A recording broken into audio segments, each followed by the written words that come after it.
Buenos días a nuestros amigos y amigas que caminan con nosotros desde varias semanas. Eh, Estamos todavía en esta reflexión, este diálogo entre la tradición monástica benedictina y el mundo de hoy. Y este mundo de hoy es una coyuntura dramática, cada vez más dramática en muchos de nuestros países y especialmente en el Perú, una coyuntura de la que no vemos ni el final, ni la salida, ni cómo vamos a salir de esta coyuntura. Y por lo tanto, este diálogo con el mundo de hoy tiene algo de trágico, la verdad, pero también ojalá de esperanza, que sea esperanzador. Pienso que esta va a ser la penúltima reflexión sobre la tradición benedictina en diálogo con el mundo de hoy. Me reservo la próxima semana una conclusión, un cierre de esta serie y después emprenderemos otro momento, otro capítulo, siempre en diálogo con la coyuntura, porque si no, no tendría mucho sentido tener reflexiones en el aire. La semana pasada, cuando hablamos de la alternativa democrática benedictina, les decía que el tiempo de pandemia y de confinamiento, en el cual nosotros, por ejemplo, en esta región del Perú, estamos estrictamente ubicados, ¿ya? Que esta coyuntura de pandemia había como desnudado una serie de patologías de la sociedad nuestra que quizás antes del mes de marzo estaban ahí como latentes, sabíamos que estaba ahí el problema, pero no lo habíamos visto de manera tan cruda. La semana pasada trabajé la cuestión de la crisis democrática. Esta vez quisiera detenerme, contemplar, reflexionar sobre la experiencia del tiempo y del espacio, la crisis de la relación dinámica entre tiempo y espacio en este momento que vivimos, con una serie de características que de nuevo van desnudando una realidad que ya estaba presente, vigente desde ya muchos años, pero que en este momento se vuelve realmente caricaturizada. Entonces, el espacio y el tiempo, la experiencia del espacio y del tiempo en la posmodernidad y en este contexto de pandemia, lo voy a confrontar, ¿no? Esta experiencia la voy a confrontar con la sabiduría benedictina de nuevo y voy a poner como título de esta reflexión el espacio-tiempo benedictino. Como saben, mis reflexiones siempre tienen más o menos la misma estructura. Primero, un análisis rápido de la realidad que estamos viviendo, una lectura de la sabiduría benedictina, una invitación a caminar, a convertirse, a pasar de una situación a otra, y finalmente una conclusión para el hoy, un recrear el espacio-tiempo en la posmodernidad y esta posmodernidad pandémica en la cual estamos. Bien, entonces sí, la pandemia ha manifestado, ha como concretizado, si quieren, lo que llamaría el desplome de la experiencia del tiempo y del espacio. El confinamiento, la distancia, ¿no? A la vez confinamiento y distancia, que es una paradoja de este momento que vivimos, que atravesamos, ha trastornado el espacio y el tiempo. Hay como una confusión que ya estaba latente, como lo vuelvo a decir, en una confusión entre lo privado y lo público. Por ejemplo, los espacios de vida, de familia, de trabajo y de estudio son los mismos. Se confunden y no siempre cohabitan de manera muy pacífica, digamos, ¿no? Y también desaparecen en esta confusión de los espacios en un solo espacio, desaparecen los espacios de tránsito. El tránsito en este momento es visto como una amenaza. Uno sale y transita por la calle, por los espacios abiertos, pero con mucho temor y de manera muy rápida para no dejarse contaminar, para tampoco no contagiar a los demás. Entonces, lo que es tan importante en esta dialéctica entre espacio y tiempo, el tránsito, la deambulación, el movimiento, está también como destrozado, ha perdido su sentido de rumiación, de paseo, de reflexión. Y bueno, esto ya estaba presente en los bloqueos de las grandes ciudades, el tránsito es uno de los problemas de la sociedad urbana nuestra enloquecida. En contraste con este confinamiento que confunde los espacios y los tiempos en uno solo, asistimos también al triunfo, que tiene aspectos realmente positivos. Uno de estos es nuestro diálogo semanal, ¿ya? El triunfo del espacio-tiempo virtual. Nos preguntamos a veces qué hubiera sido de este momento trágico de la humanidad sin lo virtual. Pero también está este monopolio del encuentro virtual, de la acción virtual, del trabajo virtual, en fin, ¿no? Va a unir dos cosas que parecen contradictorias, que eran contradictorias en el pasado, ¿no? El confinamiento, es decir, tú no sales de tu pequeño espacio, pero al mismo tiempo se suprimen las fronteras, ¿no? Tú puedes conversar, trabajar con el mundo entero de manera simultánea. Este confinamiento sin fronteras, paradoja de lo digital, concentra todo en el instante, en el clic, ¿no? Es la sociedad del clic, es el espacio-tiempo del clic. Es el fin de los procesos, de nuevo, fin del tránsito, fin de los movimientos y quizás entonces fin de la historia como proceso. Pero esto de lo digital ya estaba presente en nuestra vida antes de la pandemia, como que se vuelve absoluto, se vuelve exclusivo ahora, pero ya estaba. Entonces, fin de los procesos, fin de la historia, como diría un famoso filósofo neoliberal. La historia ya no es realidad y entramos, también esa es una de las novedades, en lo que llamaría la artificialidad del acontecer. El acontecer ya no es real, ya no es histórico, sino que es instantáneo y artificial. Incluso el encuentro que tenemos ahora es un acontecer artificial. Artificialidad del acontecer, por lo tanto, del espacio-tiempo. Creo que esto formaliza, oficializa el gran conflicto latente entre espacio y tiempo en la civilización postmoderna. Hay como una ruptura. Hay una ruptura entre los espacios y el tiempo. Normalmente lo vamos a ver en la tradición benedictina. Cada tiempo tiene su espacio propio.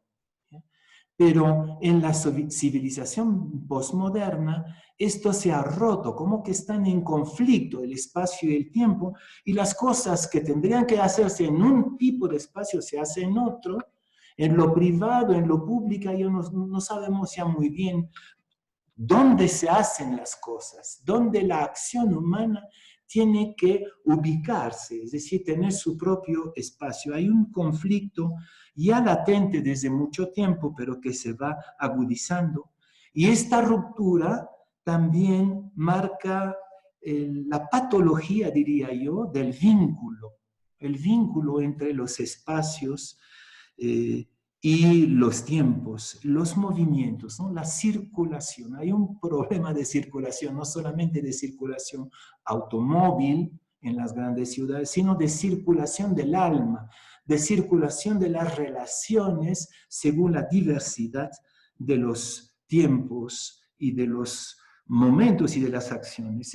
Este espacio y tiempo peleados lo vemos de manera caricaturizadas en las grandes ciudades, ¿no? Como en Lima, por ejemplo, se puede uno quedarse 3 horas parado en un microbús o en una combi, ¿ya? Para llegar a horas imposibles a una ciudad miseria, ¿no? A un lugar de pobreza grande, donde lo único que te queda es dormir, porque ya no te encuentras ni con tus hijos, ni con tu esposa, ¿no? Entonces, el vínculo está paralizado y profundamente enfermo. Estos vínculos, este movimiento, esta batuta entre los diferentes espacios y tiempos de la vida.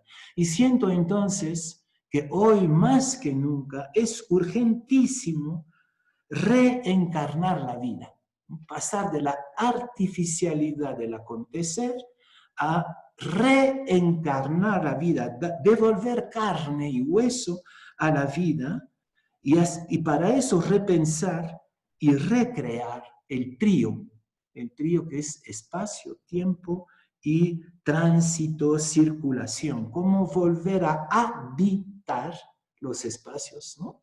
Habitar los espacios con cariño, con amor, con acción, con reflexión, ¿ya? Diversificar, ¿no? Y cómo circular del uno al otro, cómo recuperar el sentido de cada espacio, de cada tiempo y el movimiento del uno al otro. Bueno, esa es una rápida visión, ¿no? Una visión muy rápida de la crisis del tiempo y del espacio y de sus movimientos en el momento que vivimos. Y creo que muchos de nosotros, los niños en particular, están como reventando ya en esta ausencia de dinamismo entre espacios y tiempos. Paso entonces a lo que llamaría la arquitectura monástica, la arquitectura benedictina simbólica. Yo creo que la arquitectura de los monasterios benedictinos tiene como una inspiración, una intuición simbólica de esta armonía entre las 3 dimensiones del tiempo, del espacio y del vínculo de la deambulación. Y voy a detenerme a contemplar un poco desde dentro esta utopía de la arquitectura monástica.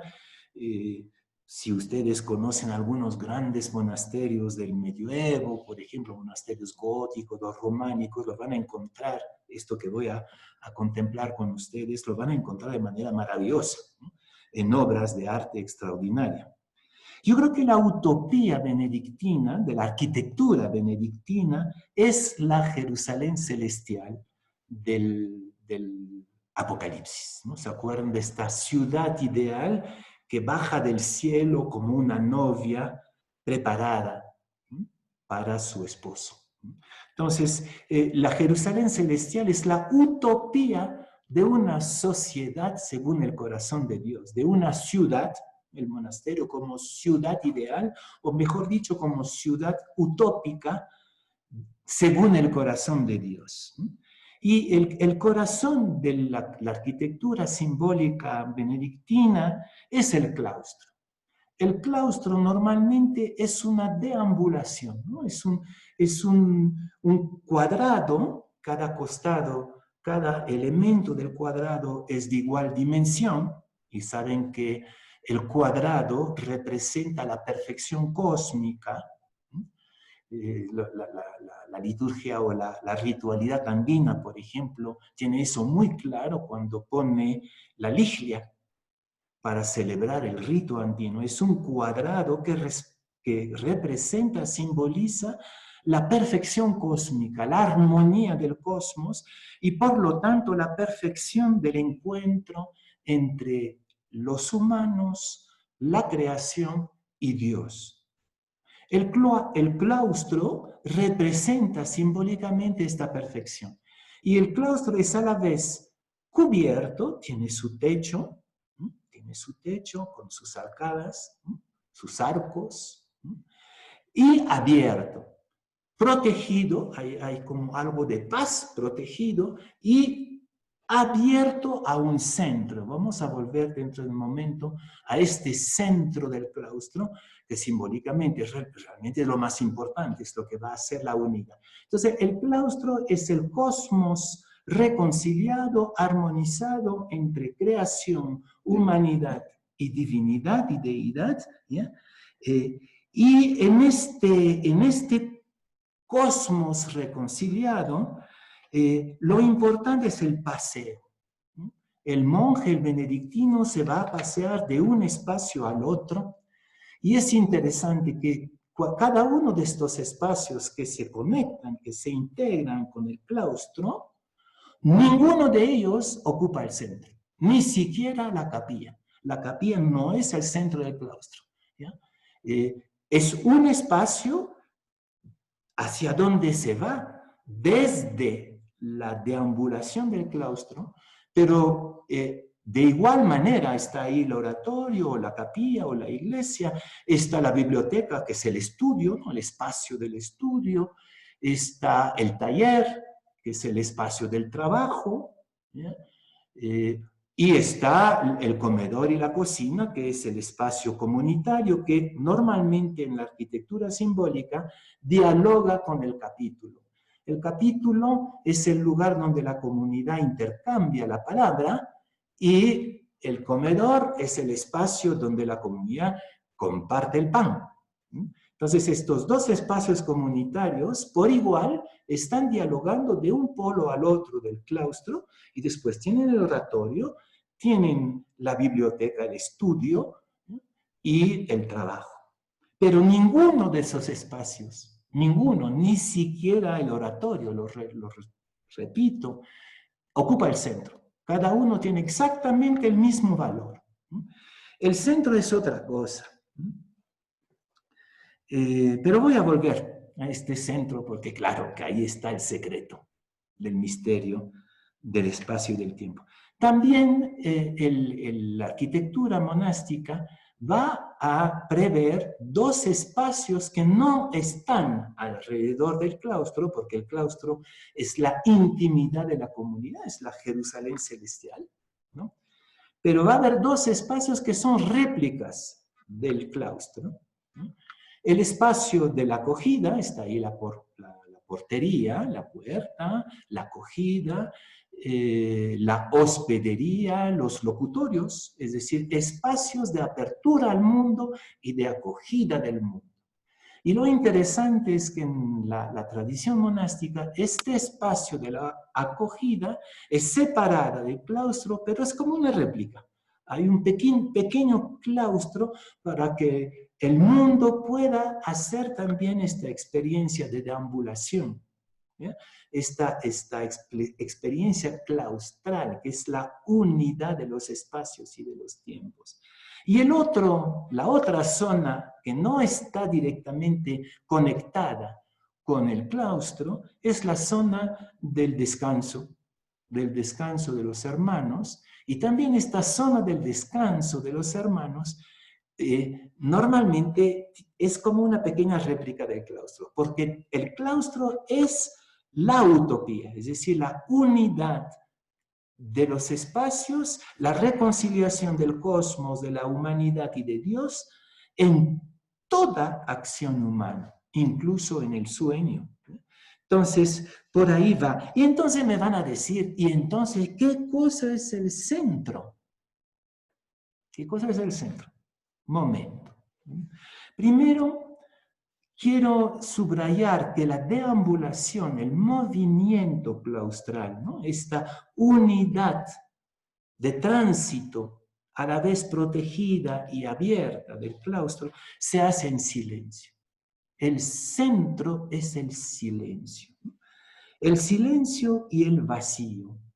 el centro del monasterio, el centro de la vida es vacío. Hay que mantener el vacío en el centro para que haya movimiento. Y este vacío se expresa también para los monjes en el silencio. El silencio, normalmente en el claustro no se habla, no se habla.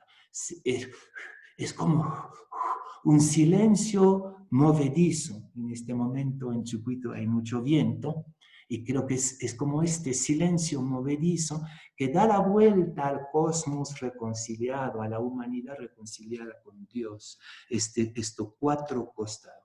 El centro es un vacío, es un hueco. Tradicionalmente el centro es una pileta, y esta pileta, cuando funciona, tiene que funcionar, ¿no? A la vez se refiere al vacío interior, ¿no? El abismo interior del misterio. ¿Qué abismo en este momento de pandemia? ¿Qué abismo de fe, ¿no? Abismo interior de lo no, del misterio, de lo que no podemos explicar, de lo que no tiene respuesta. Ese es el centro, el vacío. Pero este vacío se lanza, ¿no? Se proyecta en la pileta hacia la altura.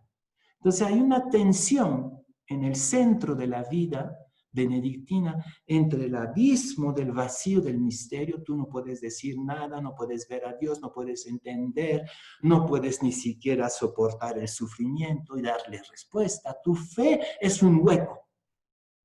Pero de este hueco surge, como dice Jesús a la samaritana, un agua viva que te eleva hacia la altura. Ese es el centro del monasterio. El centro no es el trabajo, no es la comunidad, no es la oración, no es la hospitalidad, no es el individuo, es el vacío que se eleva. Es el espíritu que brota del abismo de la tragedia humana y que se proyecta hacia la altura de su fe. Es alrededor de este hueco que se levanta hacia arriba que toda acción tiene sentido, todo espacio y todo tiempo. Avanzo un poquito más allá de la arquitectura simbólica benedictina. Hay que hablar entonces de la reconciliación benedictina del tiempo y del espacio. Y esta reconciliación se hace a través de la experiencia del ritmo. Y creo que son las cosas que hemos perdido, ¿no? Cuando nos paramos 3 horas en un atolladero de la ciudad, ya no hay ritmo, pues, no tenemos ritmo. En cambio, la sabiduría benedictina reconcilia el tiempo y el espacio a través de la experiencia del ritmo, especialmente el ritmo litúrgico. Yo soy el campanero en mi monasterio, ¿ya? Y la campana justamente marca simbólicamente el ritmo entre los diferentes momentos del día, las diferentes acciones del monje, ¿no? Hay diferentes acciones que están marcadas rítmicamente por la campana. Y la campana también tiene sus ritmos diversos. Cuando es una cosa muy importante son 3 campanas, ¿no? O campanadas, o sea, son campanadas. Cuando es una cosa sencilla, pues una campanita al interior del claustro. Entonces, la diversificación del ritmo es lo que permite la reconciliación del tiempo y del espacio. Cada tiempo tiene su espacio y cada espacio tiene su tiempo. Hay un capítulo de la regla que dice que el oratorio debe ser lo que significa su nombre y por lo tanto en el oratorio no se hace otra cosa que orar. O sea, quiere decir que cada espacio es para su acción. No se va a cantar y hablar en la biblioteca, porque es un lugar de estudio, tampoco en el lugar de descanso, ¿no? El ritmo de la vida y de la jornada marcada es simbólicamente por la campana. Y creo que es el sentido del lema benedictino que se ha banalizado mucho, ¿no? Ora et labora.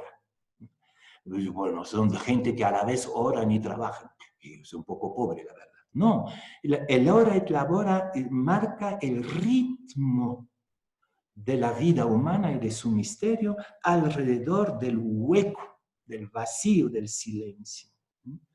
Y es ahí entonces donde en el ritmo hay lo que llamaría una dialéctica entre silencio, escucha y palabra. El silencio es la base. Silencio es la base que va a tejer la escucha, ¿no? Escuchamos la palabra de Dios, escuchamos la regla, escuchamos al otro en el silencio, escuchamos música o lecturas en la mesa, escuchamos el mundo. El silencio es como lo que llamé hace algunas semanas el continuo de la música monástica, ¿no? La base es el silencio. Y desde el silencio escuchas las diferentes dimensiones del misterio humano. Escuchas respirar el abismo del drama humano que está en el centro del claustro. Escuchas subir la exaltación del deseo humano hacia arriba en el silencio. Escucha y justamente este silencio que escucha va a producir una palabra que tiene sentido. Y la palabra normalmente solo se practica en el capítulo, es decir, en los espacios comunitarios, ¿no? O en la hospedería, es decir, en la acogida, la hospitalidad. Tú escuchas a las personas y intercambias la palabra. Pero la palabra monástica brota del silencio del escucha.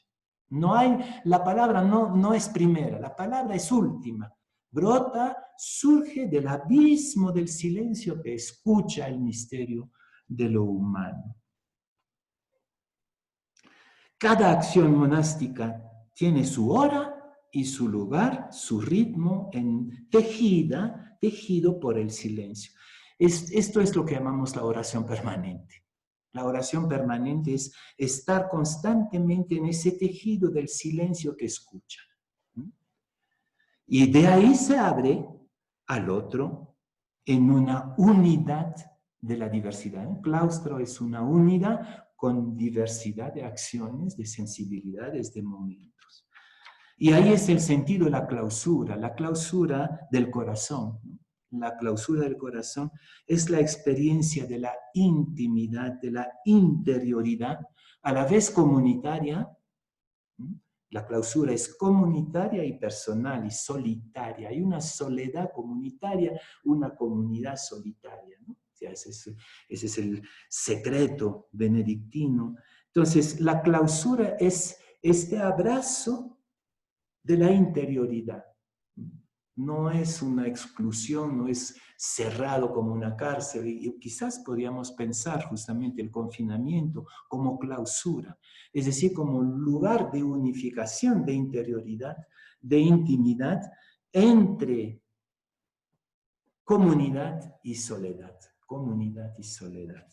Concluyo, me van a decir de nuevo que todo eso es muy poético, muy simbólico, pero ese es, yo creo, la intuición fundamental de lo benedictino. Yo creo que en la posmodernidad es urgente, como lo dije en un comienzo, recrear la experiencia del espacio-tiempo. Está destrozado, se desplomó en la pandemia y entonces es un desorden completo, ¿no? Se hacen todo en el mismo lugar, se hacen las cosas de paso, no hay movimiento, no hay vínculo, no hay proceso del uno al otro, ¿no? Por ejemplo, en el amor de una pareja. Qué importante el proceso previo de acercamiento, antes, por ejemplo, de hacer el amor, ¿no? Sí, justamente es ese movimiento de claustro, de cariño, de acercamiento progresivo al otro, que hace que el encuentro es divino. Es reconciliación. Pero si hago todo a cualquier momento, en cualquier espacio y de cualquier manera, y sin proceso, sin deambulación, sin movimiento, todo pierde su sentido. Entonces creo que es importante sanar la patología del espacio-tiempo reaprendiendo la deambulación meditativa en la casa, por ejemplo, reaprender a deambular en la casa, recrear espacios específicos en la casa hacia afuera, de afuera hacia la casa, como revalorar y pintar de otro color cada momento, cada espacio. Yo pienso que lo digital, de lo que hemos hablado hace un rato, también es como un nuevo espacio-tiempo, que todavía no sabemos cómo manejarlo bien, pero ¿cómo imaginar lo digital como una experiencia claustral? ¿No?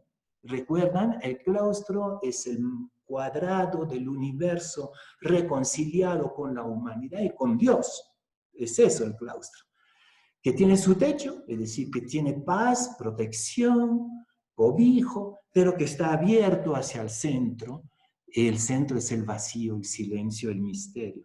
¿Cómo hacer de lo digital una experiencia claustral? ¿Cómo imaginarlo cubierto y abierto hacia el centro, hacia lo profundo y hacia lo alto? No sé, pero creo que sí es el momento de reencarnar en lo digital, no utilizárselo simplemente como un instrumento, lo que sería vulgar, según lo que dije la semana pasada, ¿ya? Sino simbolizar lo digital con esta experiencia. ¿Cómo pasar del silencio ruidoso y parlanchín de los celulares, de las canciones de los microbuses, etcétera? ¿Cómo pasar de este silencio parlanchín y ruidoso a un silencio interior donde se provoca y forja una palabra en proceso de creación, una relación que brota de la soledad y del silencio? Y finalmente reapropiarse la hora.